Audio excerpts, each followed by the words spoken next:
El dedo corazón del pie derecho, otro de los grandes relatos de Ambrose Bierce.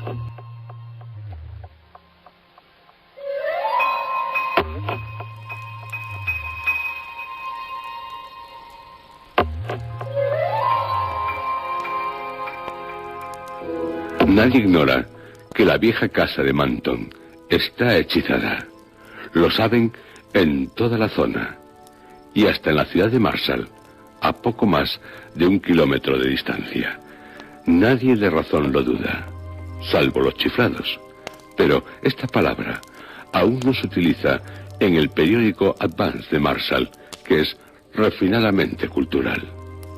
La evidencia de que la casa está hechizada es doble.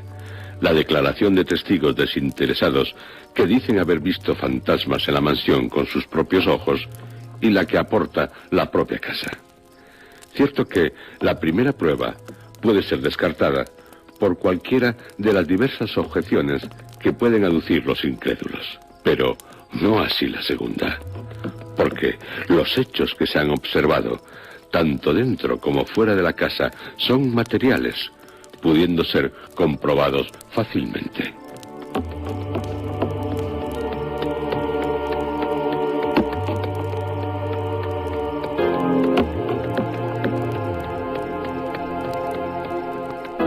Ningún mortal ha ocupado la casa desde hace más de 10 años, por lo que, y así como los edificios que la rodean, está decayendo lentamente, algo que nadie puede poner en duda, ni los chiflados.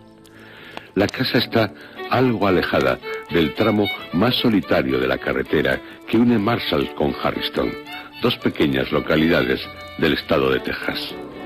Se encuentra en un campo abierto, donde en otro tiempo hubo una granja, de la que aún quedan vallas podridas. Está cubierta por matorrales que ocultan las huellas de los arados que hace tiempo se hendían en un suelo pedregoso y estéril. La casa, si no se es muy exigente, aún es habitable, aunque con las paredes desconchadas y con la mayoría de sus cristales rotos, producto de las pedradas de los muchachos, que así han demostrado lo poco que les agrada una casa deshabitada. Tiene 2 plantas, es casi cuadrada, y en su frente hay una sola puerta entre 2 ventanas, cubiertas por tablones. No así las de la planta alta, desprotegidas, por las cuales entra no solo la luz, sino también la lluvia. Alrededor de la casa, la hierba crece salvajemente, y los árboles de sombra, a merced del viento, se inclinan todos en la misma dirección, como si se aunaran para huir del lugar. El humorista del Advance escribió en su columna que bastaba ver la casa para saber que estaba hechizada. ¿Y por qué hechizada? El hecho de que el señor Manton le pareciera oportuno en una noche, 10 años antes, levantarse del lecho, degollar a su mujer y a sus 2 hijos pequeños y marcharse de inmediato a vivir en otra parte del país, contribuyó en gran medida a que se creyera que en la casa se producían fenómenos sobrenaturales. A la casa, en una noche de verano, llegaron 4 hombres en una carreta. 3 de ellos bajaron enseguida. Otro, el que conducía, ató los caballos al único poste que aún parecía adecuado para ello. El 4º hombre siguió sentado en la carreta. Uno de los 3, mientras los otros 2 caminaban en dirección a la casa, le dijo al que permanecía sentado: Vamos, este es el lugar.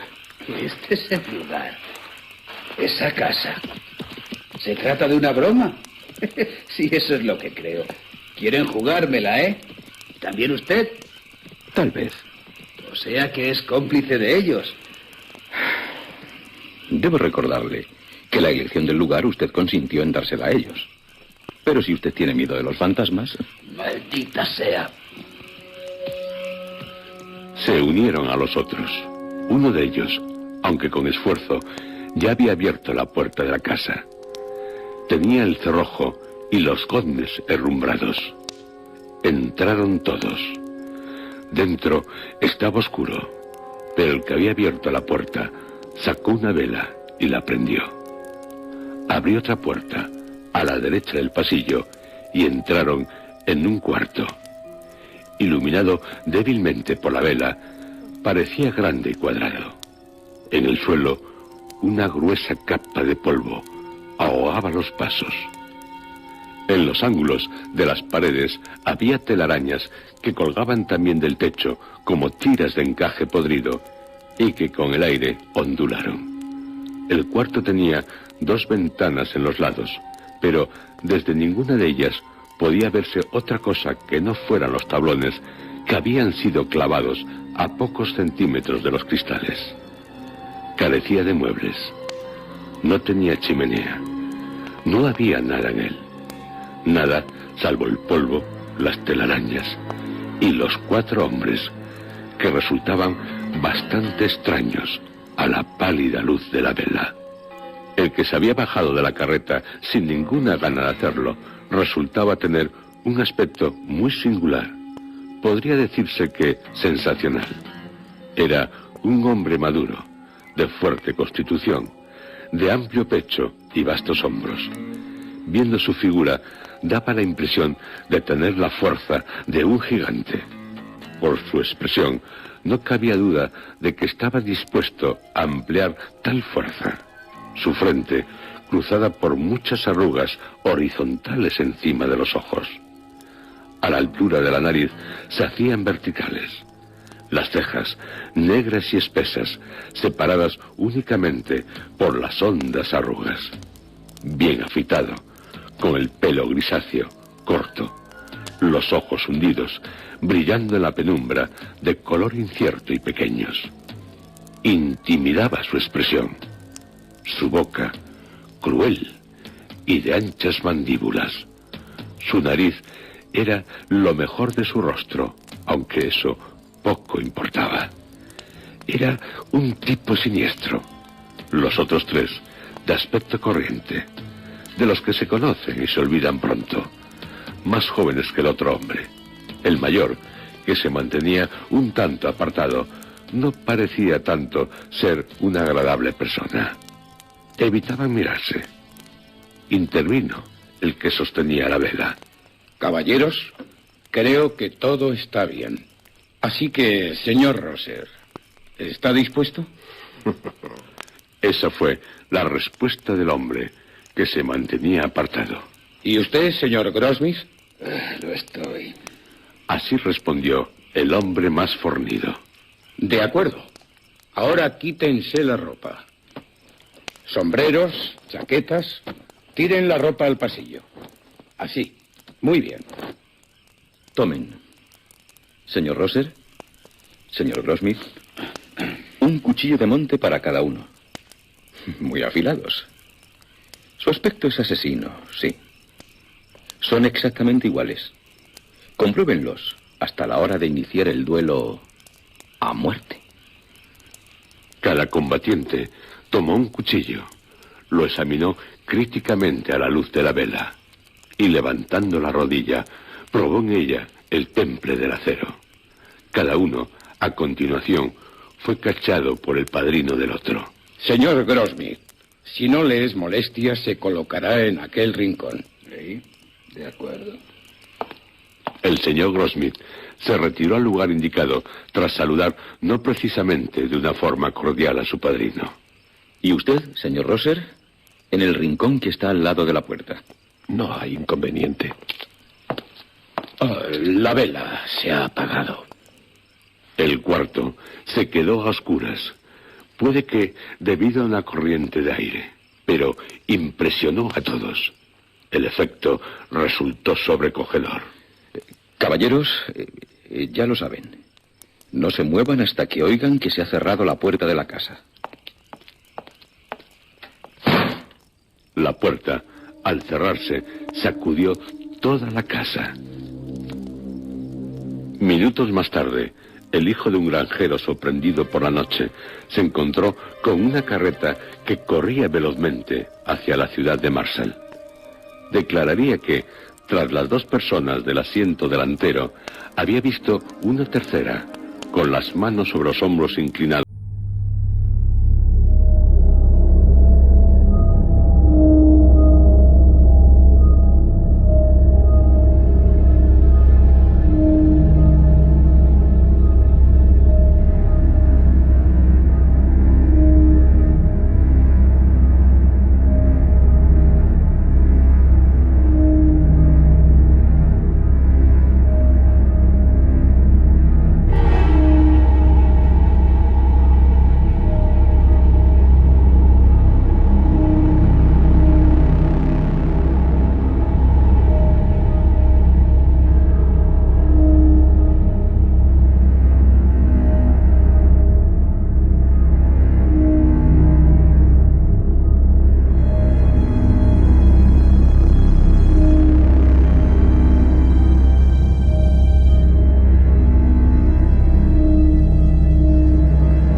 Fumando y conversando acerca de temas sureños.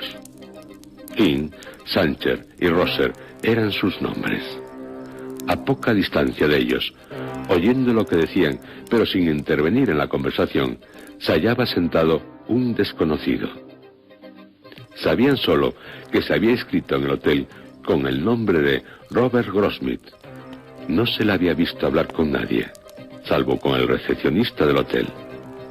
Pero parecía no gustarle el estar solo. O, como dijo el articulista de la Vance, era dado a las asociaciones malignas.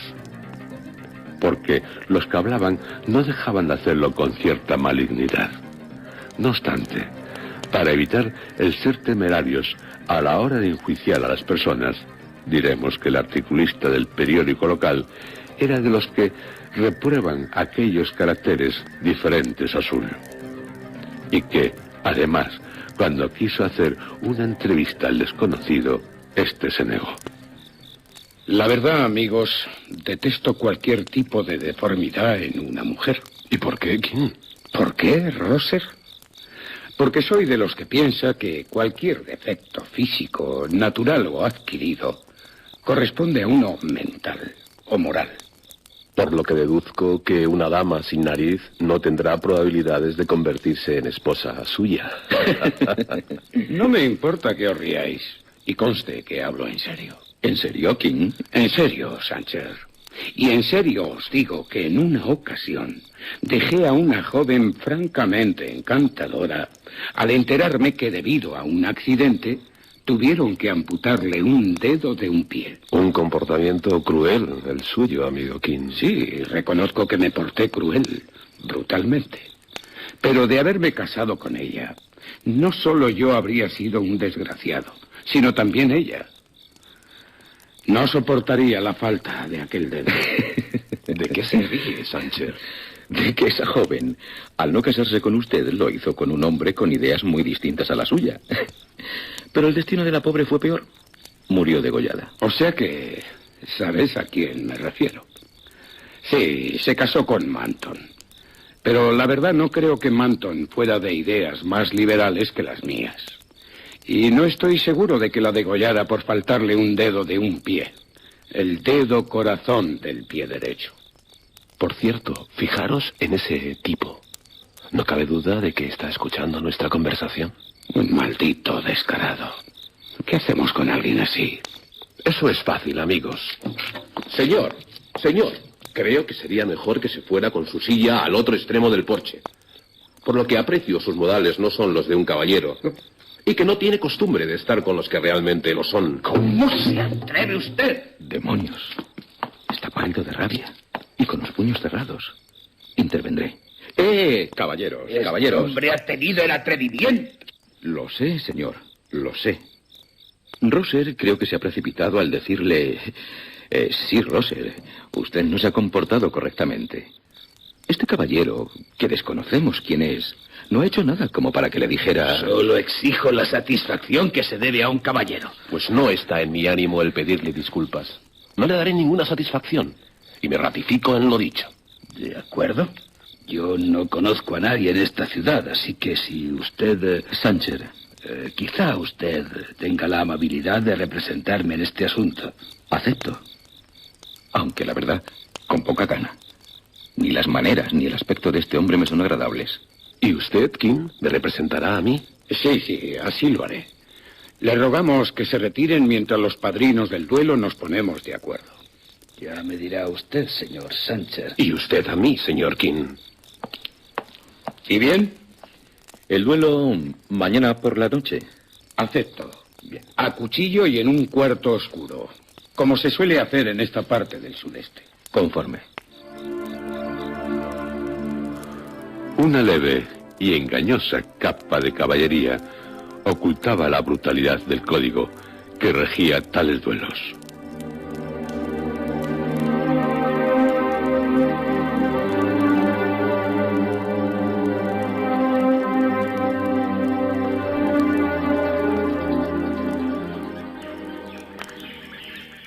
La vieja casa de Manton, en un caluroso mediodía de verano, no tenía nada de espectral. Era bien real, bien terrestre. Los rayos del sol la acariciaban cálida, afectuosamente, sin importarles su reputación de casa fantasmal.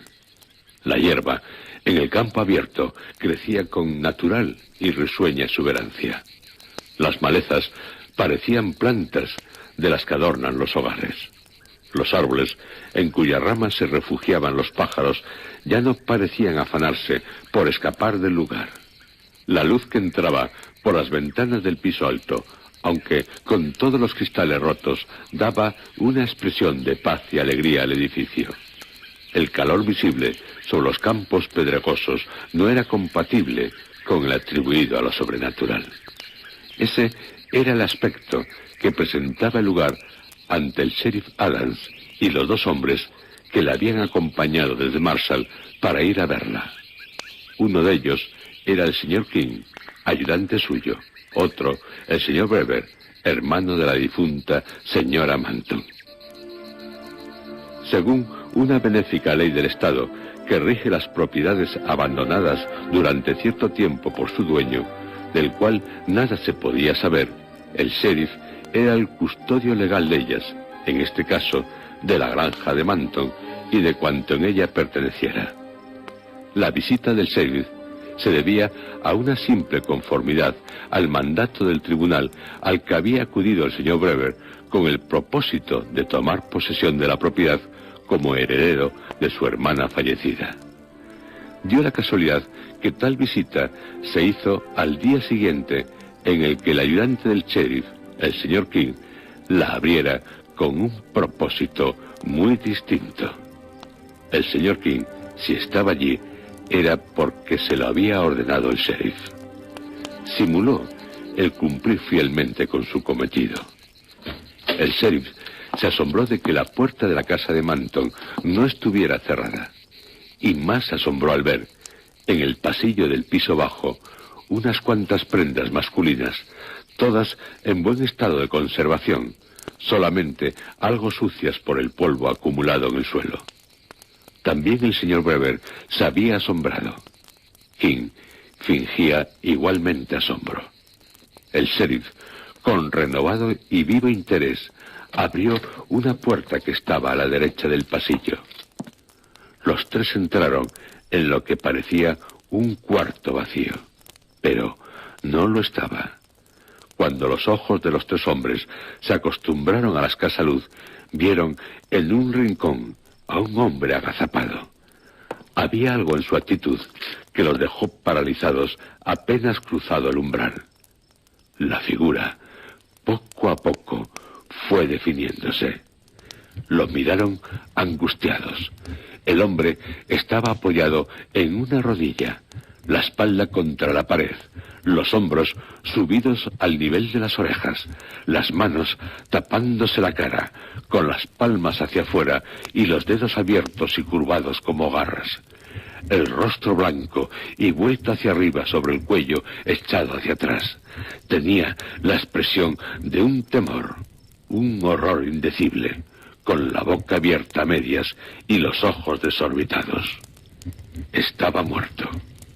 En el cuarto, salvo el cuchillo que había caído de las manos del hombre, no había ninguna otra cosa. En el espeso polvo que cubría el suelo, vieron algunas huellas, confusas, de pisadas cerca de la puerta y a lo largo de las paredes próximas a la entrada. También se veía el rastro que dejó el hombre hasta llegar al rincón. El sheriff tocó uno de los brazos del hombre, al que se habían acercado, siguiendo instintivamente el rastro. Estaba rígido, como si fuera de hierro. Al empujarle suavemente, el cuerpo se balanceó sin alterarse. Brever, horrorizado, observó el rostro del muerto. Sí, señor Brever, no se equivoca. Es Manton. Manton. Le conocí bien. Cuando desapareció tenía el pelo ralo y llevaba barba, pero es él, seguro. Lo reconocí cuando desafió al señor Roser. Y se lo dije a Roser y a Sánchez antes de jugarle una mala pasada. Roser no se quedó en el cuarto oscuro. Se fue con nosotros. Olvidó con las prisas sus ropas. Tuvo que subir a la carreta en mangas de camisa. Sí, en todo momento sabíamos que se trataba del cobarde y asesino de Manton. Pero claro, nada diré.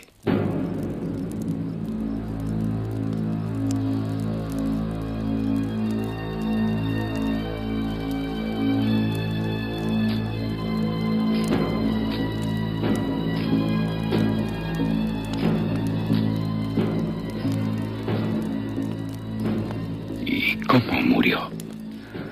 No comprendo. Es un misterio. Nosotros le dejamos en este cuarto. No se movió de la esquina que le asignamos. Y su postura no es de ataque ni de defensa. ¿Por qué dejó caer el cuchillo? Su rostro... Sí, en su rostro se puede leer que algo horrible vio en este cuarto. Algo que, de miedo, lo mató. ¿Qué pudo ser? Ahí hay algo que, a la luz del día... ¡Santo cielo! ¡No es posible! ¡No!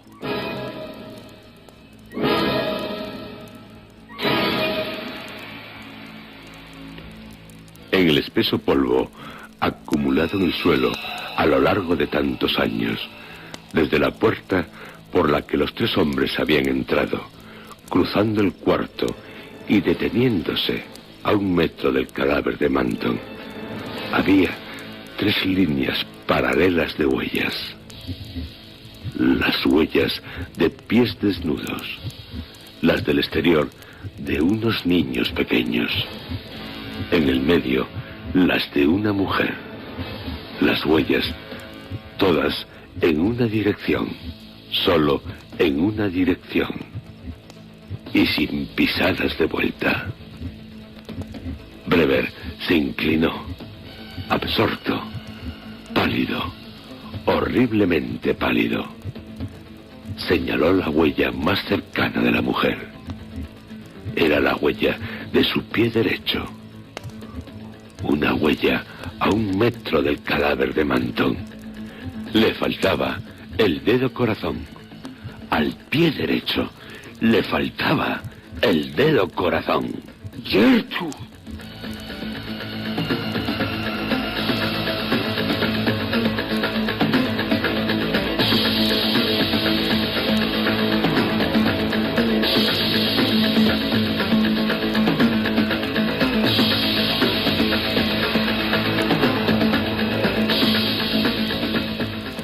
Gertrude era la difunta señora Manton, hermana del señor Brever, la esposa asesinada por su marido, al igual que sus 2 hijos. degollados por él, por Manton, allí muerto, con los ojos desorbitados, muerto de miedo.